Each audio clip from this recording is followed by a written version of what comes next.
launch of the Reuters Institute for the Study of Journalism's digital news report. We've a packed agenda to fit into the next hour. Not only is this year's report bigger in scope than ever before, but thanks to some pretty fast work by the Reuters team in Oxford, you're getting two reports. The annual study was completed just before the pandemic took hold. So the team went back into the field for a second time to study the impact of COVID-19 on media consumption patterns. So today you're getting both data sets, BC, before COVID, and DC, during COVID. Now, Edelman have been involved in this report for the past 7 years, and each year I stand up at the beginning and say something about the fragility of the journalism business. So is this year any different?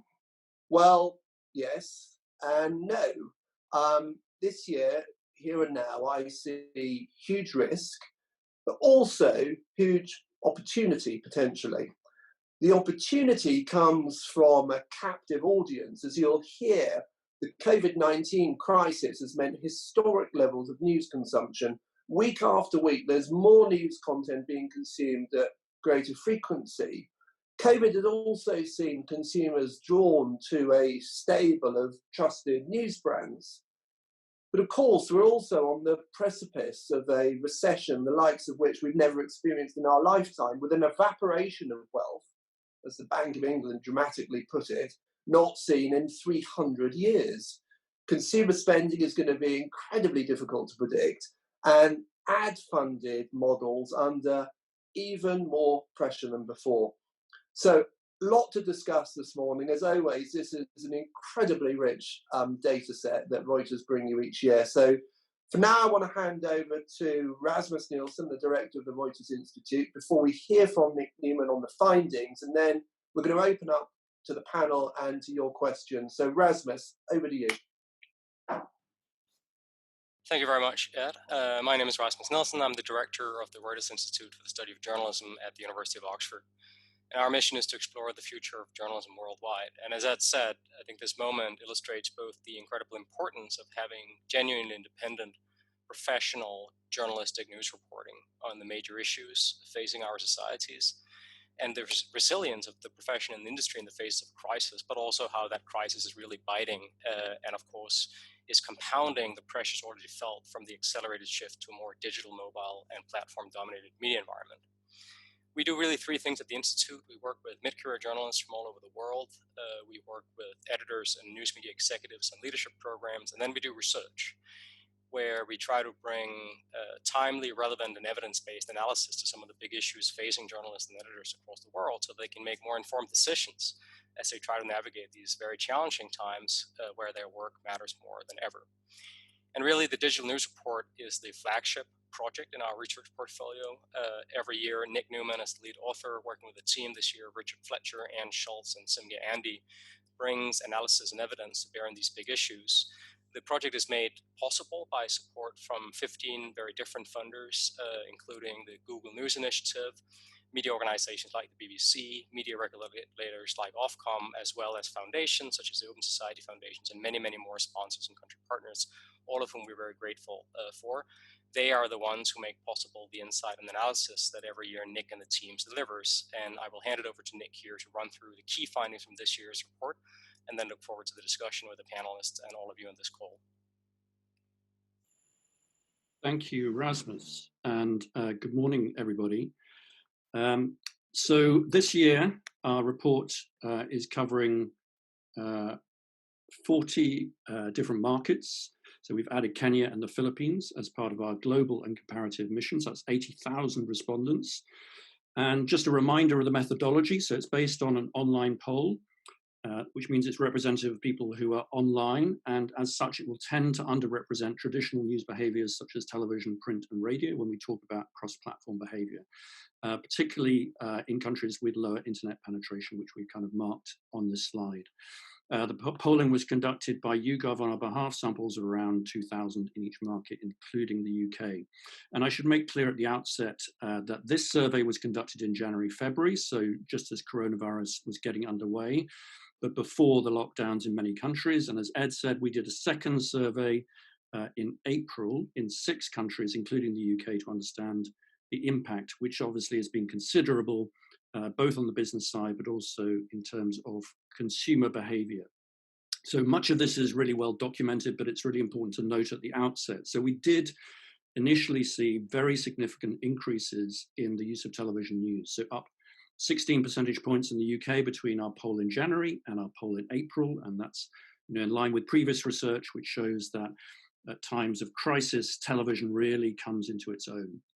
But then if we look across the 6 countries where we polled in April and January, we see that actually everything was up pretty much. So TV was up, social media was up pretty much by the same amount, online was up, and print was the only media that was down significantly in some countries, obviously because of problems of physical distribution.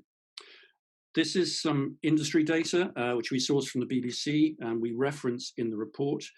And it's showing essentially traffic to the BBC News website doubling, reinforcing again that at times of crisis, people really turn into and thirst for reliable and trusted brands before falling back to levels that are now a little bit more like normal, but still more than the initial surge. And trusted newspaper, commercial newspaper websites also saw similar increases. So the traffic lift has been real, but the biggest impact of coronavirus on the news industry is likely to be economic.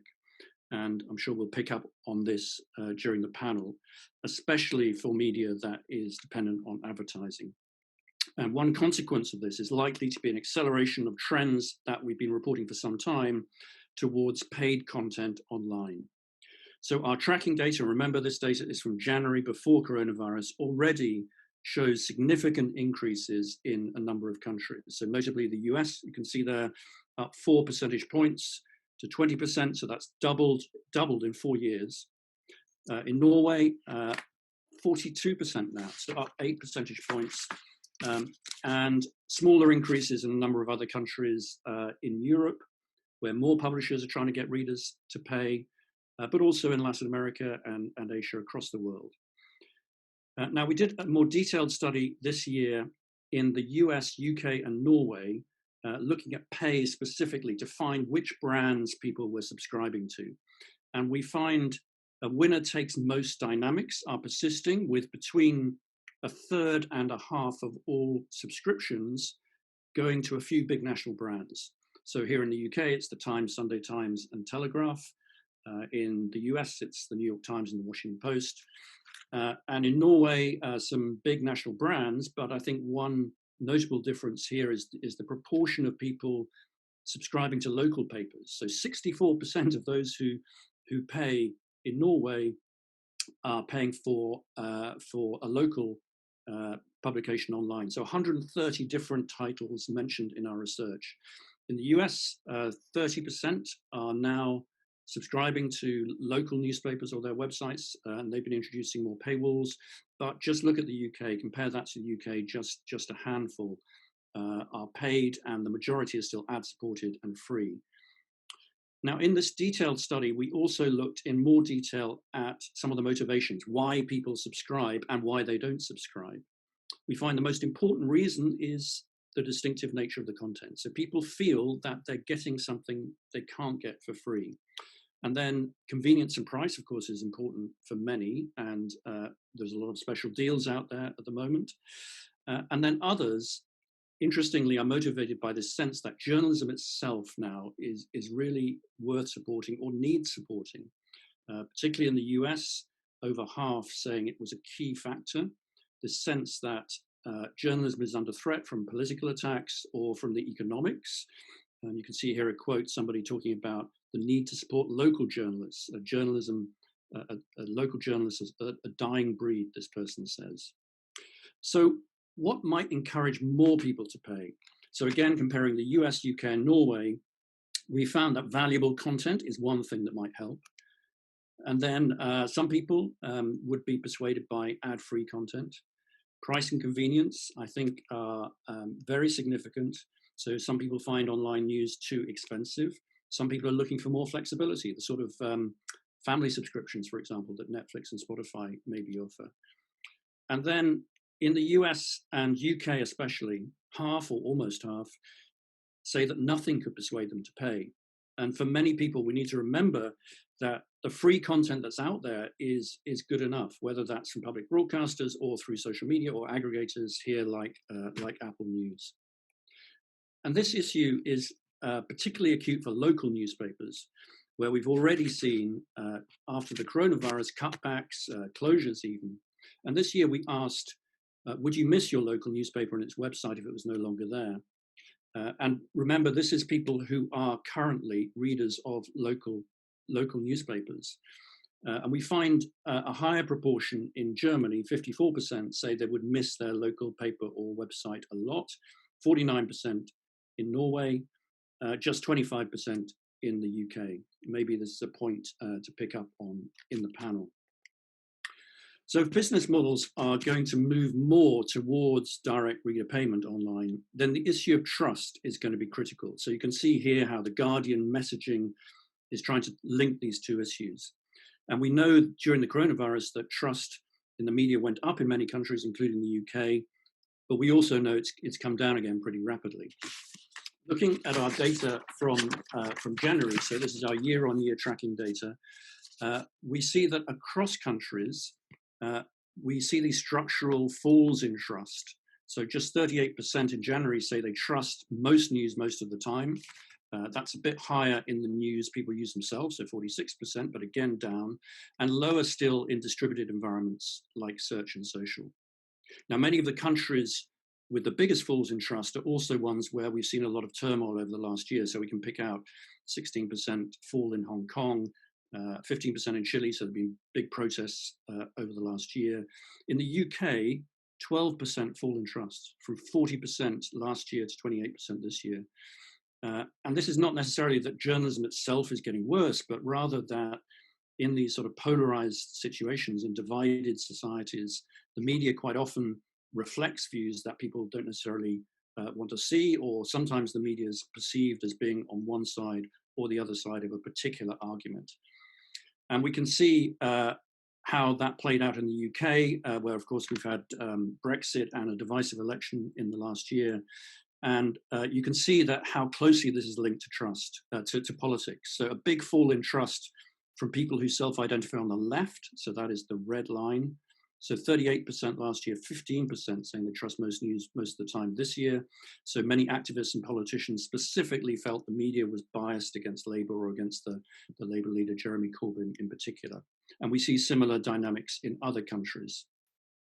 Now, the growth of partisanship has raised new questions about whether the media should try to be neutral in terms of news coverage or should take positions on big issues like Black Lives Matter or climate change. And we were interested to see what the public felt on this issue. Do they prefer news with no point of view, or do they prefer news that shares their point of view or challenges it? And it's striking that in the data, despite that rise of partisanship, the vast majority of ordinary people still say they prefer news that at least tries to be objective or neutral. And that's the orange bars. And this is especially true in those countries with a tradition of impartial public broadcasting like Germany, Japan, UK, Denmark, a little bit less true in countries like Brazil, the US, and Spain.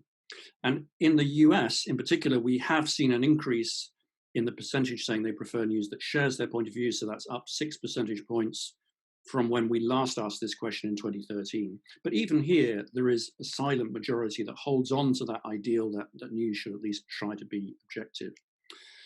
Having said that, we do see some differences with younger audiences, which I think is really interesting. So a little bit less committed to news that has no point of view, a little bit more interested in news that shares their point of view. So there may be some generational differences that play out over the next few years.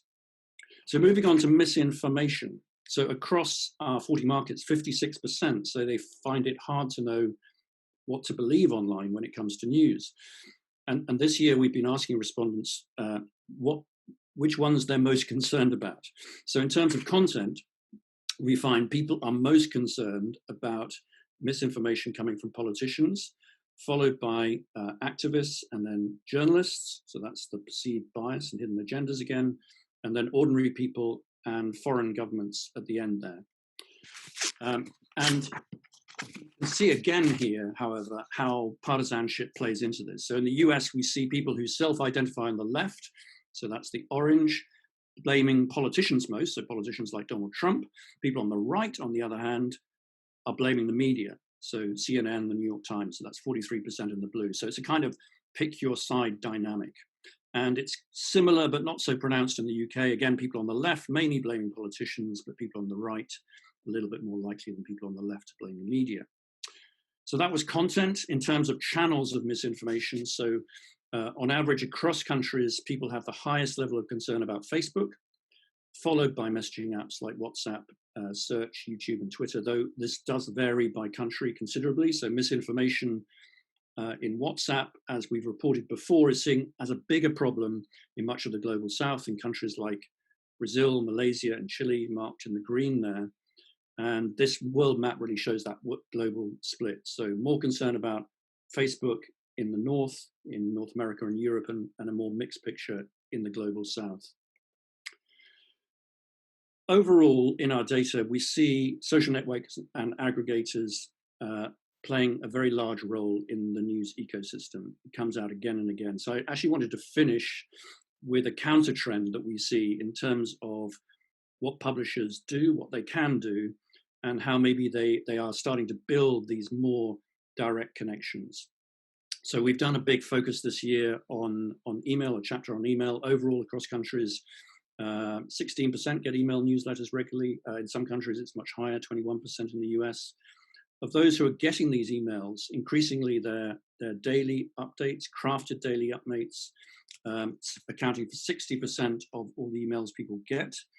And as you can see here, there's been a huge number of emails around coronavirus, pop-up emails on coronavirus as a way of driving frequency and habit.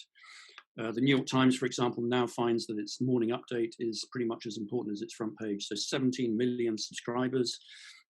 It's now just appointed a senior journalist, David Leonhardt, as an anchor. So curation, I think, is becoming an increasingly important part, an important job. And it's a kind of similar story with news podcasts. Again, this is a kind of curated format, which really is connecting, in this case, with younger audiences. So we see, again, more year-on-year growth. News is a big part of that, and it's been one of the categories that's done best during the lockdowns. These are just some of the breakout hits, including a German podcast here featuring an epidemiologist, which went to the top of the Apple charts. And in our data, people say that they really value the depth and the understanding that comes with these formats. So just to finish, Ed, a quick recap. Coronavirus has increased the demand for news, but the economics look increasingly uncertain, especially for ad-supported media.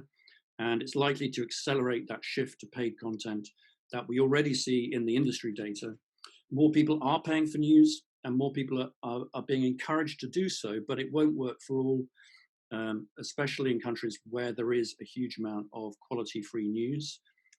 Trust remains a problem. Partisanship is a key factor, along with misinformation, where most people are concerned about the behavior of politicians, but a substantial minority blame the media and also social networks. And then finally, my little ray of hope, editorially curated projects are going to be an increasingly important part of the armory of publishers, both in attracting people in the first place and building those lasting relationships. So some data and some thoughts to set up, hopefully, a really interesting discussion on these themes. Back to you, Ed. Nic, thank you very much. I mean, that is a brilliantly insightful and interesting report this year. With, as you say, I mean, there are reasons to be optimistic, but also, obviously, some existing trends that you've reported on over previous years that seem to be accelerating. But look, let's get to the panel. There's a lot to talk about. I'm also keen to get Q&A from the floor. So if you have a question, please use the box, type it in, and I will try and get to it. So to introduce the panel, because it's a fantastic lineup this morning.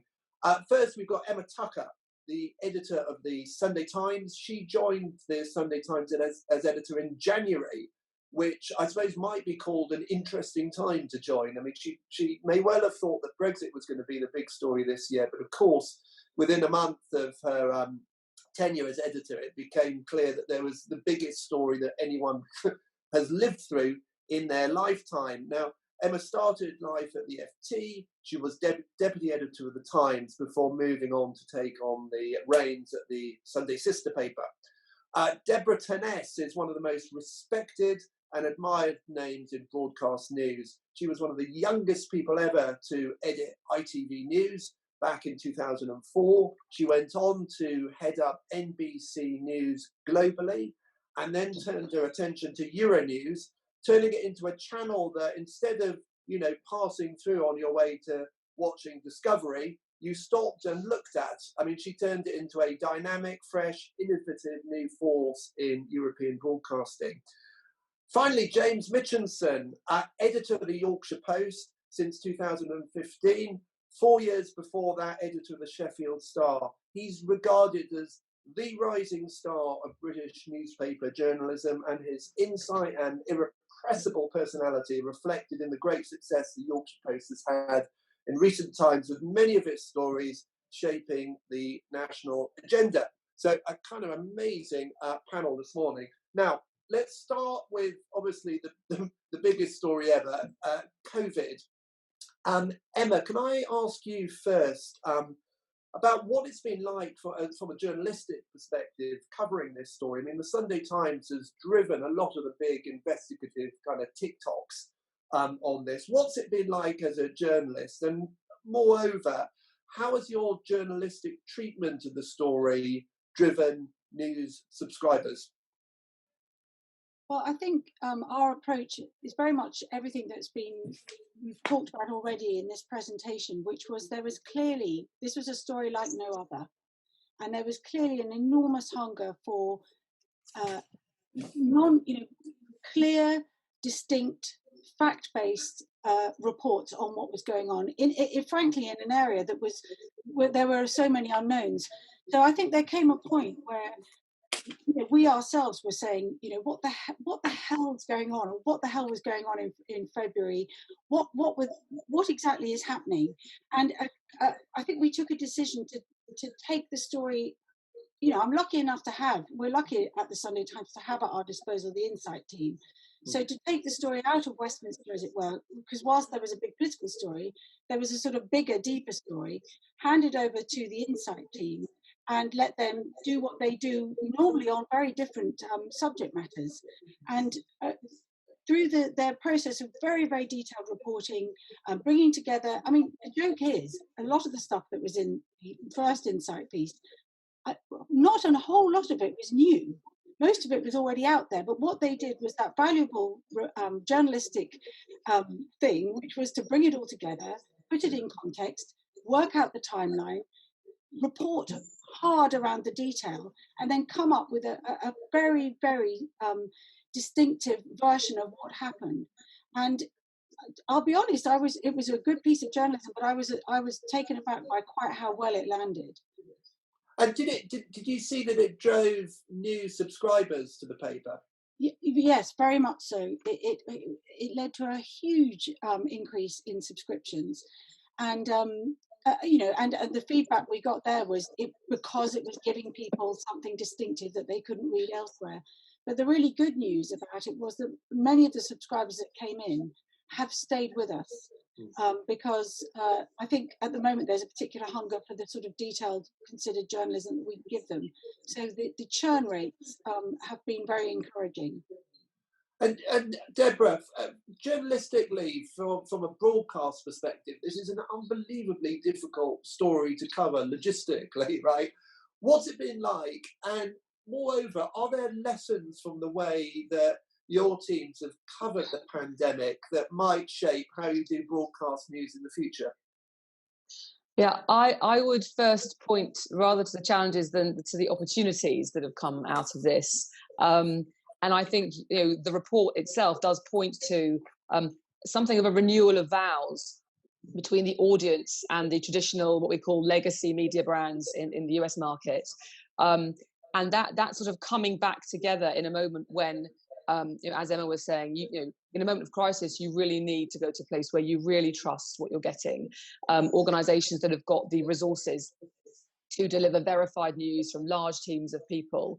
And I think this coming back to the more traditional broadcast brands is really good news. In the report, I noticed, to quote, it says, it's a real but almost certainly temporary surge in reliance of trusted new media brands on television.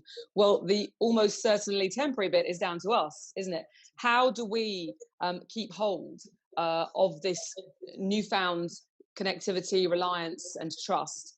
How must we adapt and evolve to remind people of why they kind of used to love us a lot and then started drifting away, to maintain this new connection we have with them? I think so. Therefore, I mean, I think we can talk later about some of the things I think we can do to keep hold of this sort of surge. Another area that you pointed to, obviously, television news is heavily logistic based, and in a world where people can't work together, you can't be in studios and control rooms, all that back end stuff that's invisible to the audience but critical to us to make our product, has actually, one of my favorite expressions is necessity is the mother of invention. And so it came to pass. And overnight, when we had to empty, 30 Rockefeller Plaza is our sort of mothership, and there are 2,500 people in there any given day driving all of our platforms.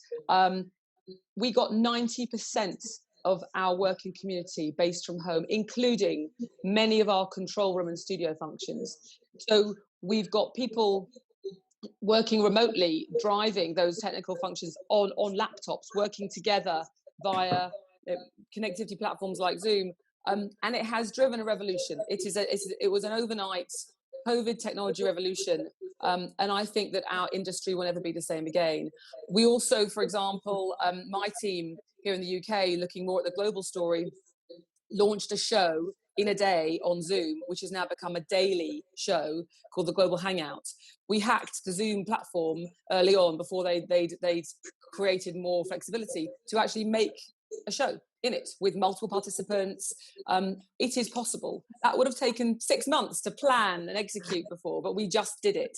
And I think, if we are to sort of yet again not waste this crisis, how do we not go all the way backwards before we move forwards and when it's over? And I think the other point about the journalism is what we've seen is people need higher levels of transparency in our journalism, and they want to know the forensics. And I think that's what is going to build trust. They want to know every piece of detail so they can understand that what you're saying is true. Break it down for me. And I think that is shining a light, if we didn't know it already, towards the future path we must take, which is all about tell me not just what you know, but how you know it, and be transparent about what you don't know. And that way we can forge a more meaningful relationship in the future with our audiences. So James, we've heard a global perspective there from Deborah, and obviously the extraordinary logistics of really, stripping out an entire newsroom and moving online. We've heard from Emma a national focus about how she mobilised her investigative team to tell this story. I mean, the thing about the pandemic is it's both an amazing global story, but also an extraordinary local story. How have you been treating this story, and how is it different to how the nationals have been treating it? Good morning. I guess for the local titles, it's not a story. It's thousands and thousands of stories, because we operate at a familial level, if you like. So I do sometimes feel as though some nationals, not all of them, I have to say, fall into the trap of commoditizing people and commoditizing the stories in a way that dehumanizes people. And because we are residents of the places and the communities we serve, and I mean that in terms of the title as well as the journalists, it's more incumbent upon us to be responsible, constructive members of that community. A couple of examples. Ordinarily, death notices would sit at the back end of a local newspaper. They'd be in the classified section. They'd be paid for. I took a decision to allow those obituaries, pen portraits of people who pass away owing to coronavirus, to be free of charge. And we discovered, quite by serendipity really, that because families were unable to have proper funerals, a limited number of mourners, some people were being buried with nobody present. The local newspaper became part of the closure, part of the cathartic process that people have through grieving. And we had so many letters of thanks from people saying it was really, it was just so nice to be able to talk about our loved ones in a way that we might not otherwise have gotten the chance to. And they've saved those obituaries as mementos, as keepsakes of their loved ones' lost lives. So operating at a familial level, at the family level, is something that we were very, very keen to do in this crisis. Another little example of them, something that a local paper might do and a national might not. We ran a photograph of two NHS workers in scrubs. Didn't know who they were. The image was shot for the front page by an agency, so I didn't know who the ladies were. I took to Twitter to ask Twitter if they could identify who they were, help me to find them. And once we did find them, and we very quickly found them, that's the power of social media these days, I wrote them a letter and sent them some flowers, just saying that the whole world sees the effort they're putting in, the sacrifice they're making. And we could see how exhausted these two ladies were. When they got the letter and the flowers, which I wrote and asked them to pass on to their colleagues as well, they wrote back to me to tell me that they and their friends and their family and their colleagues were in floods of tears, and it meant so much to them that people could see what they were giving up. They could see what they were putting into keeping all of us safe. That's why we get out of bed and do the job in regional journalism. So that's a very, very powerful story, James, of the connection that media can have at a local level. It's quite remarkable, actually. But you also, I know, from hearing you give interviews in the past and from reading the paper as well, you also look at a national level and you cover politics in a fairly robust and lively way, and you've had a pretty lively relationship with government as well. What do your readers think when actually your journalists and actually sometimes your leaders and editorials are quite critical of the government's handling of that? How have readers responded to that? Yeah, we don't give the government a hard time for the sake of it. We try to be constructive every step of the way. Prime ministers, I've met 4 prime ministers while I've been at the Yorkshire Post, I think. They come and go so quickly these days. Prime ministers always come to the Yorkshire Post, and regardless of the party, we try to be a critical friend. In terms of how the audience reacts when we're critical of government, it depends which audience, actually. So the older, more dyed-in-the-wool traditional reader, probably print, they can get quite offended when we're critical of government. They are often more partisan. They think along partisan lines.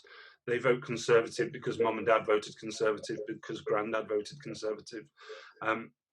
And they've written to me to say, tone it down, Yorkshire Post, tone it down, James. The government should not have to deal with tricky questions from the likes of you while it's dealing with a global pandemic on an unprecedented scale. Cut them some slack, give them some space. They're a much more deferential bunch, frankly, when it comes to the government. And then there's the newly emboldened, more inquisitive, better informed, I think, audience. They are more promiscuous in terms of their media loyalty. So they don't necessarily have an affinity with one brand. They will scan various sources and triangulate their views in a much more critical way.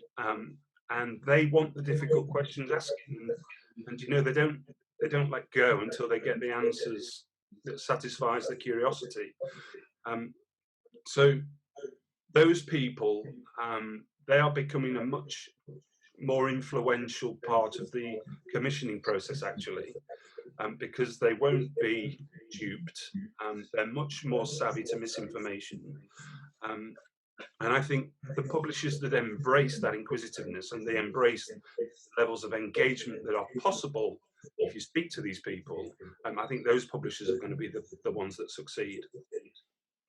So, Emma, I've got to ask you on a similar question, actually. I mean, you've had two insight pieces that have been these extraordinary kind of moment by moment, day by day exposition of government decision making. The last one, I think when we were talking yesterday, you said it was a 6,000 word commission, absolutely a huge undertaking. James has described how the readers respond. I've got to ask you, how does government respond to that kind of journalism? Well, government has clearly taken a decision to take a very aggressive stance, not just to the reports that we've done, but to similar reports in other papers.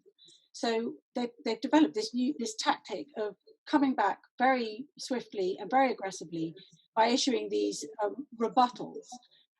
They did it to the FT did a big investigation into ventilators. The Manchester Evening News, I think it was, got a similar treatment for a story that they did on homelessness. And in our case, I think before we published the first Insight story at 6 o'clock in the evening, and by midnight, the government had issued a 2,000-word rebuttal to the story. Now, it was interesting because, and actually, to Deborah's point about transparency, this almost gave us an opportunity to sort of out transparency them, because we simply took the rebuttal, we went through it, and we made a decision to wait a week and then publish our response to that rebuttal, which actually gave us an opportunity to be very transparent. We went through it line by line. As it turned out, we had made one factual error, which we had already corrected, and this was to do with the number of Fridays in January. I think we called a particular Friday the 4th Friday. It was actually the 5th Friday. We actually did get the date right, but that was the only factual error that was in the rebuttal. And the interesting thing about the government rebuttal, when you went through it, was they clearly hadn't put their finest minds on it. It was not a very convincing rebuttal, but they had obviously just taken a decision to get it out there, to try and kill the story and to stop other people following us up. But as I say, by us then going through it line by line, it did give us an opportunity, I think, to defend our journalism. And to the point that James was making about audiences, there are Sunday Times readers who somehow or other think that we are being unpatriotic in doing this sort of forensic reporting. But often, when I go back to them, I say, but you wouldn't want us not to ask these questions, would you? They then agree. So I think, just as James said, that the readers are genuinely divided. There are those who really, really appreciate it, those who think there's something somehow unpatriotic about it. But overall, when challenged, I think, Sunday Times readers appreciate that this is something that we should be doing. Can I slightly change gear and talk about another big theme, which is the kind of duality of reader empowerment? I mean, James talked a little bit about that, and you just touched on it as well. But alongside, that is readers kind of shaping and influencing coverage, but also employee emboldenment, employees putting pressure on editors in respect to editorial decisions, tone, point of view, that kind of thing. I wonder, Deborah, actually, can I come to you first? How do you maintain impartiality on the screen with reporters when you've got perhaps younger reporters who feel quite passionately about a particular issue? And by passionate, I mean perhaps they're tweeting about it, or they're attending events and so on. How do you think about this issue about maintaining impartiality on the screen now? I think we need young, informed, bright, passionate people to come into our industry. That's our pipeline. And I do think we've been holding back this tide for some time now, and that sort of recent events have forced us to address this and to begin to deal with it. And I think this is going to be a continually evolving story. But I think the headline is we now employ many, many people in our newsrooms who don't feel comfortable leaving their personal beliefs and values at the door. And, it was, up until fairly recently, the norm that one could say, okay, well, these are the values of the organisation, and therefore you have personal beliefs and you can tweet, but not on our time and not on our platforms. But the blurring of those lines, and I think the sort of the authenticity now that says you can't be one person in one place and another in another place, it no longer works. And we've got to find a way through this and a solution to this, because otherwise we're going to lose people and they won't come into the industry. We already know the importance of our brand and our values to attract younger generations. If they don't believe in what you're doing and what you stand for, they won't come, just like they won't buy your brand if you don't stand for something more today. I think the sort of the Black Lives Matter movement has raised interesting questions, but is less of an issue because it's a human rights issue. There's no question of the rights and wrongs or a debatable which side are you on. It's a human rights issue that has come to the fore out of COVID.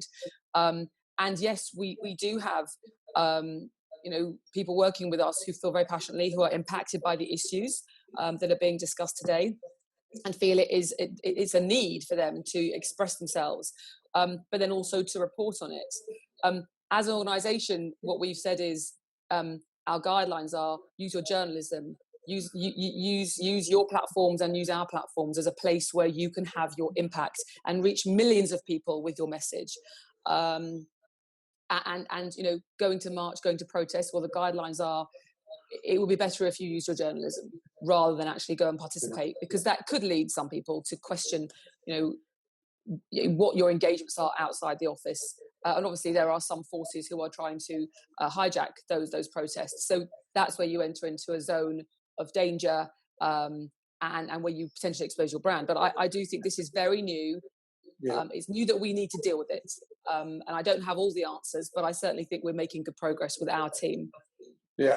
Emma, how do you see it as an editor, if you're leading a cohort of younger journalists who see their role perhaps differently to that of, certainly when I started journalism in the 90s, it was very, very clear what the role of journalism is. How are you managing that now?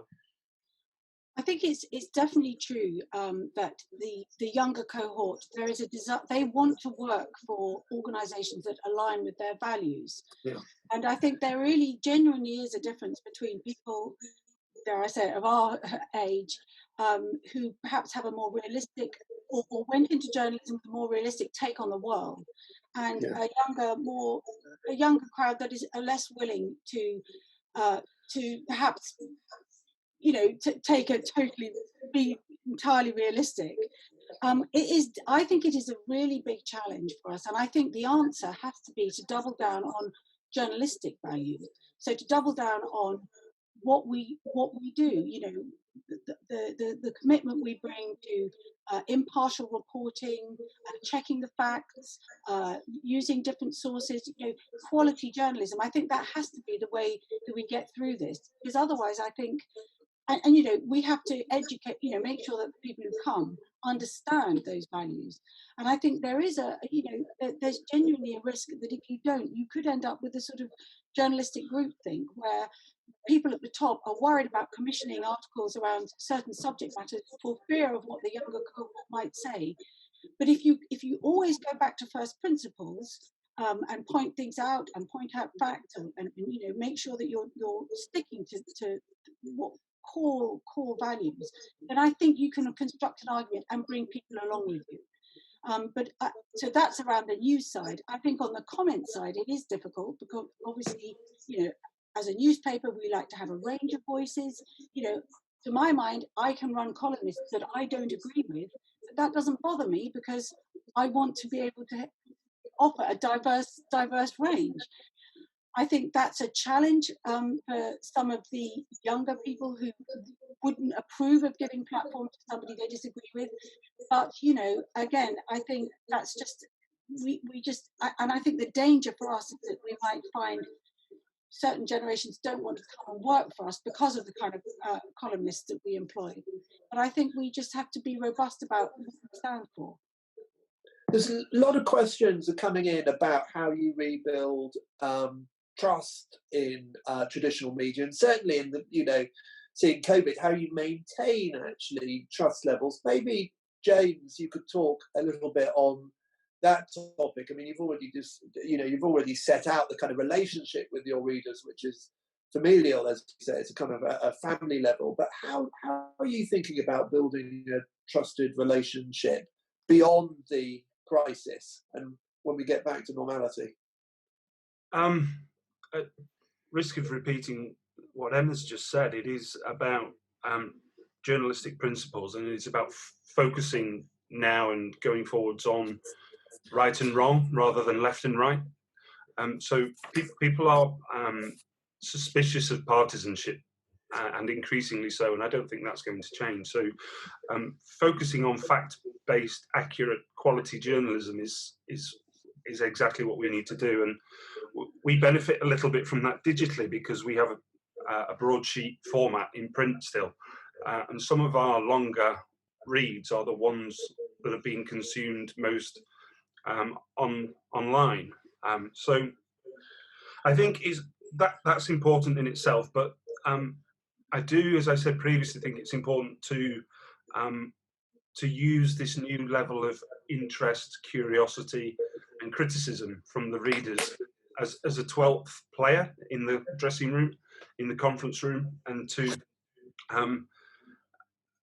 think about the reader's increasing stakeholders. So the reader revenue pound is becoming king over the advertising pound, particularly if you think vis-a-vis or versus the programmatic revenue pound.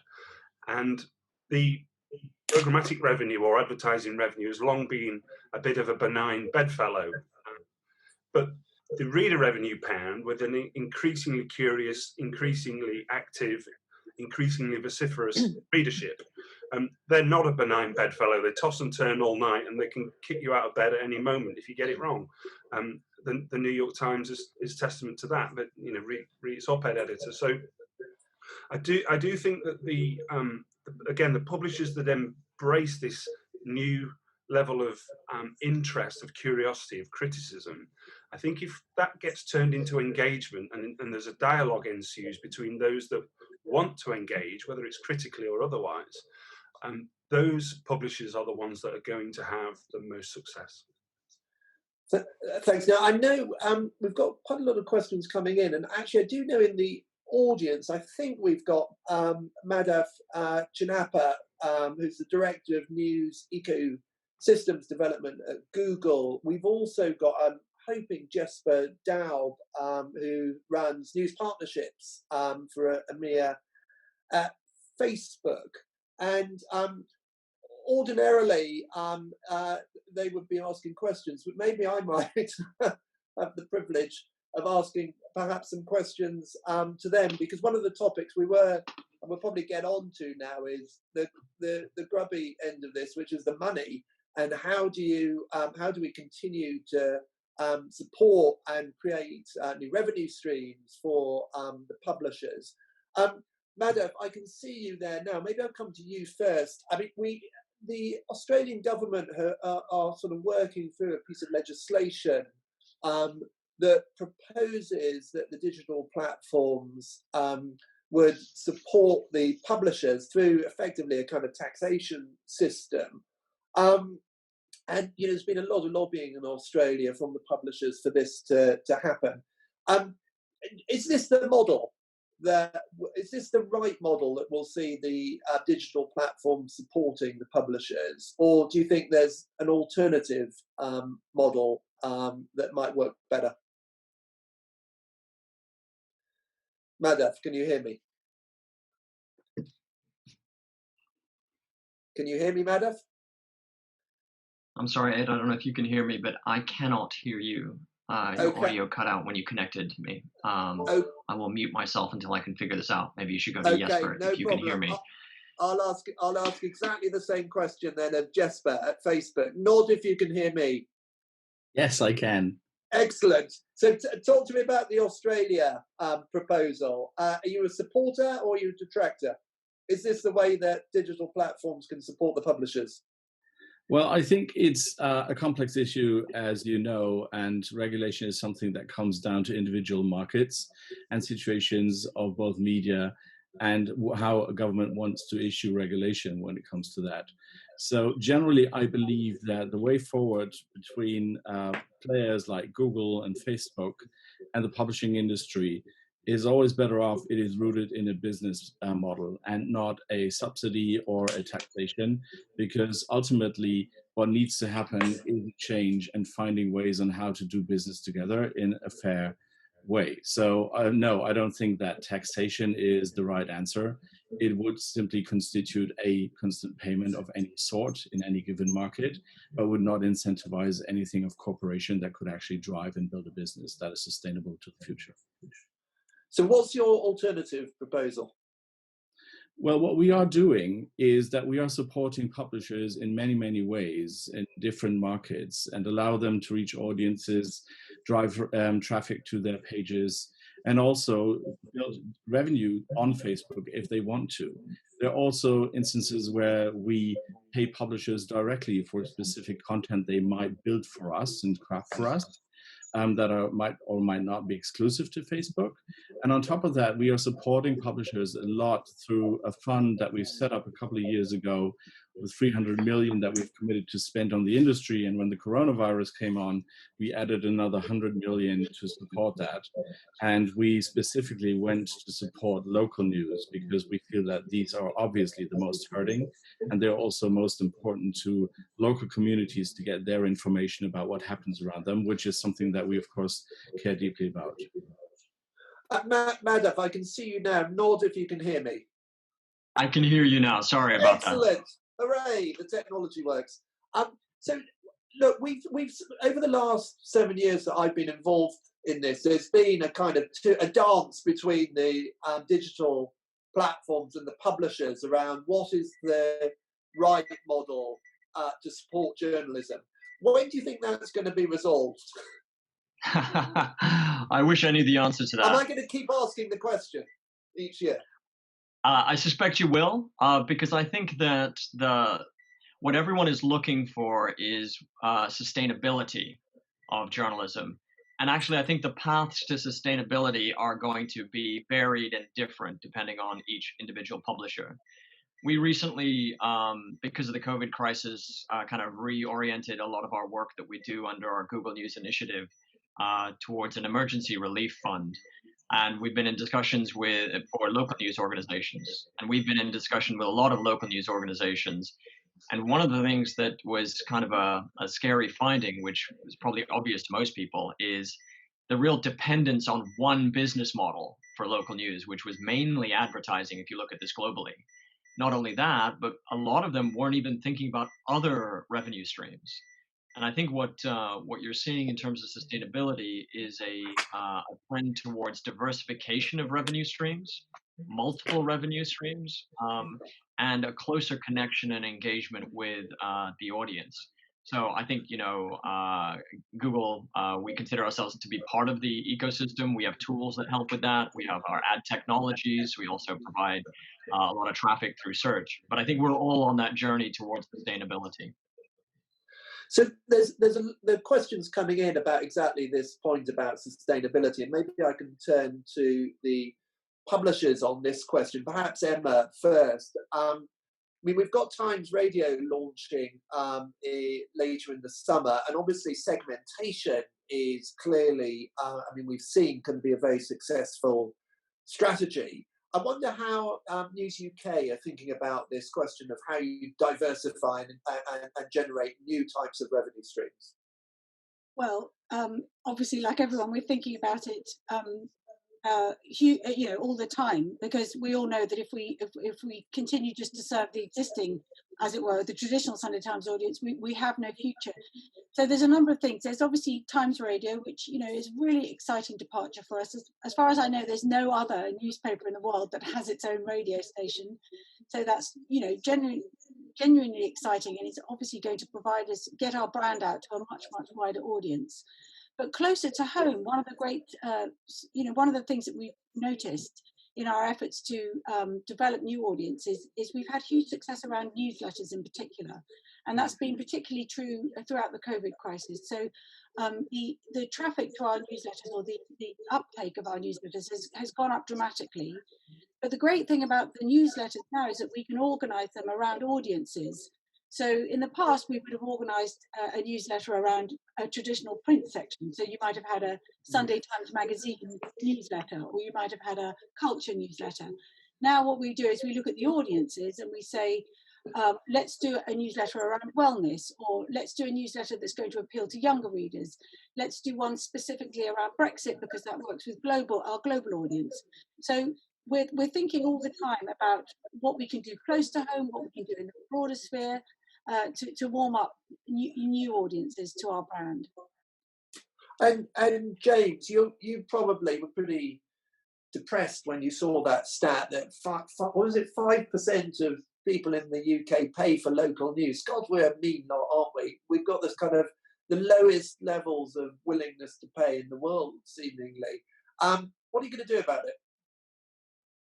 Yeah, listen, that's not necessarily down to the audience. We have our own part to play in that. We've been hesitant, reticent even to ask people to pay digitally for our content. We've been selling the wrong thing, frankly. We've been selling advertising space rather than the quality of our content. So we are going to move towards a more reader-focused revenue model. Of course we are, and I think that will create a more virtuous circle. Publishers will be looking for and creating content for more wholesome reasons. The clicks for quids business model is seriously flawed and leads publishers to make the wrong decisions when it comes to the commissioning process, would be my view. And listen, I do think there needs to be structural change. At risk of being accused of being a wistful, hopeless optimist, I do think there is scope for some thought to be given to a responsible publishers network, and that could be overlaid with a responsible advertisers consortium, if you like. Bringing those two things together, what we've just been talking about readers and publishers now having to conduct themselves properly, having to behave in ethical, responsible ways in order to keep that trust. It would just take one significant chief executive with a large advertising spend to say, do you know what? I'm not going to go with a newspaper that celebrates and legitimizes domestic abuse of J.K. Rowling. I'm going to go with the newspaper that is pressing the government on returning children to school via the Children's Commissioner in September. If we could bring together a responsible publishers network with a responsible advertising consortium, and start to squeeze the publications and the outlets that don't behave in the way that people expect us to, then I think we can make real progress. So we've got a couple of minutes left, and I just want to put to you one of the questions, which I think is a profound one, and actually a few people have sort of phrased the question slightly differently, but it kind of goes like this, and if you could keep your answers reasonably short so we can end on time. We've seen an increase in demand for in-depth news, obviously driven by a crisis the likes of which we've never seen before. Are we going to stay there? Are we going to maintain that level of in-depth interest in news? And if we are, what do we need to do to ensure that happens? Maybe I could come to you first, Emma, on that. Sure. The answer is yes. Deborah, yeah, go, shout. Sorry, did you say me? Sorry. Over to you. I think yes, because we have to. For a long time, I felt that transparency, pulling back the curtain on the work that we do, which is part of the in-depth piece, it's sharing the journalism, is the way forward. We've built something called the verification unit at NBC News Global, where we share and show our journalism as we go through deep investigations. Most recently, one called 18 Bullets, where we investigated the death of David McAtee in Louisville, Kentucky, who was actually killed by police officers after George Floyd. And we broke it down and shared our methodology, the technology we used, and it's done incredibly well and driven massive amounts of engagement. on the platforms where we pushed it out. I think that is the future, and we have to find ways to embed and integrate those levels of transparency, depth, and forensics, and authentic storytelling in all our journalism to connect with the audience, because it's what they now demand in return for their trust. James, how are you going to keep the attention of your audience once the crisis is over? Yeah, we have to, as I say, use the analytics, use the data that is informing our commissioning process in terms of what the audience want. And I do think Deborah's spot on, actually. Being more transparent about how we do things will certainly convince more people to trust us and invest in us. If people can see that the work we're doing is, to quote the minister, the fourth emergency service, if we can convince people that the journalism is of value and worth saving, protecting and enhancing, then I think we'll take people with us and we'll acquire new audiences. Emma, how do you keep the flywheel spinning post the crisis? I would just say, we will absolutely maintain our commitment to good, solid, in-depth reporting, because apart from anything else, it makes commercial sense. We know for a fact that people will pay for that type of journalism. So journalism that's got lots of expertise in it, that's analytical, and I should add as well, that is constructive. We have to be able to offer our readers answers to, solutions to problems, as well as just outlining what the problems are. And the more we do that, the more context we put around our reporting, the more expertise we put in, the more analysis, the more we talk about people and the people at the heart of stories, the more people will come back to read us. So it's not just that we want to do this, I think we have to do it. So that's a brilliantly optimistic place to end, actually, this morning. And we've packed so much into this hour. I mean, it does show how difficult it is to squeeze what normally would be a 90-minute event into a 60-minute. But I hope those who are watching this morning have got what I've got out of this, which is an incredibly kind of stimulating discussion and some great insights around journalism. And frankly, I'm feeling kind of more optimistic about the journalism itself. As James was saying at the end, investing in the actual production of journalism, in the art and craft of journalism, is obviously the way forward to build a sustainable industry. And it's so fantastic to hear your perspectives this morning. So thank you very much. Thank you to Nic, as ever, with his extraordinary backdrop. I'm told it's one of the cast of Friends apartments. Monica, I don't know. Who knows? And also thanks to Rasmus, and also thanks to Jesper and to Madav. Sorry for putting them on the spot in the way that I did, but the technology just about worked. And thank you all to everyone on the call. Do read the report, and we'll see you next year for more. So thanks very much.